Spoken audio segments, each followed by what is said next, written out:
అదే RTV app వార్తల్ని క్షణాల్లో చదివే అవకాశం ఉంటుంది. ఒక న్యూస్ పేపర్, ఒక టెలివిజన్ ఛానల్ మీ చేతుల్లో ఎప్పుడూ ఉంటాయి.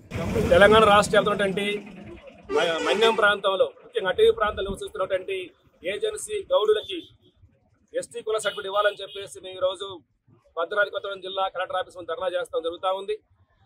ఆనాడు బ్రిటిష్ పరిపాలన దగ్గర నుంచి, నైజాం గవర్నమెంట్ నుంచి కూడా అనాదిగా యొక్క మన్యం ప్రాంతంలో కోడి వ్యవసాయం చేసుకుంటూ ఈ చెట్టు పూటను నమ్ముకొని ఇక్కడ జీవిస్తున్న పరిస్థితి ఉంది.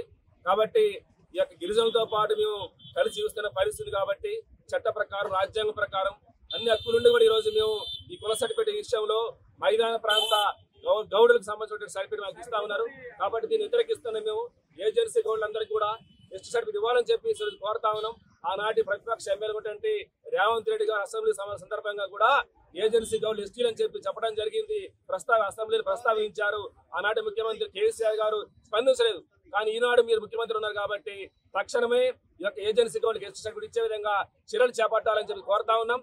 ఈ సర్వేలో, కులగణన సర్వేలో కూడా ఈ కాలంలో కూడా ఎస్టీ గౌడ్ అని చెప్పి చెప్పడం జరిగింది. కాబట్టి మీరు దయచేసి ఈ కులగణన సర్వేలో కూడా మాకు ఉన్నటువంటి భావ స్వేచ్ఛ ప్రకారము, రాజ్యాంగ హక్కు ప్రకారము మీ అందరం కూడా కులగణనలో ఎస్టీ అని చెప్పేసి మేము రాయించుకుంటాము. మీరందరూ సహకరించాలని చెప్పి సందర్భంగా కోరుతా ఉన్నాం. లేని పక్షంలో ఈ సర్వేను మొత్తం కూడా ఏజెన్సీ ప్రాంత గౌడ్లందరూ కూడా వ్యతిరేకిస్తాము, బహిష్కరిస్తాము తెలియజేస్తాము. జై గౌడన్న. మరిన్ని వీడియోస్ కోసం ఛానల్ ని సబ్స్క్రైబ్ చేయండి. లేటెస్ట్ అప్డేట్స్ కోసం వాట్సాప్ ఛానల్ ని ఫాలో అవ్వండి. అండ్ లింక్ డిస్క్రిప్షన్ లో ఉంది.